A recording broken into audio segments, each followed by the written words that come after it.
Hi guys, today we talk about how can you active authentication on your Bigo Live app. We go to figure out installation or know how you can do that in your app. So all you have to do, just go down, you click here on me down here.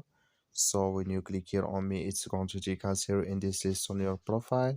Then you just go up of this sign here in app, click on it. So when you click in this sign, it's going to take us here in this list. You click in this sign here in app. So when you click in this sign here, so then it's going to take us in this list.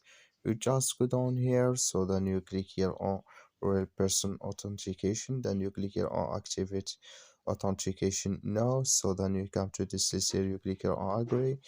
So then you here can you add your photo profile here or add your face authentication, then it's going to add with you. That's all. Thank you for watching. Don't forget to support us by liking, subscribe.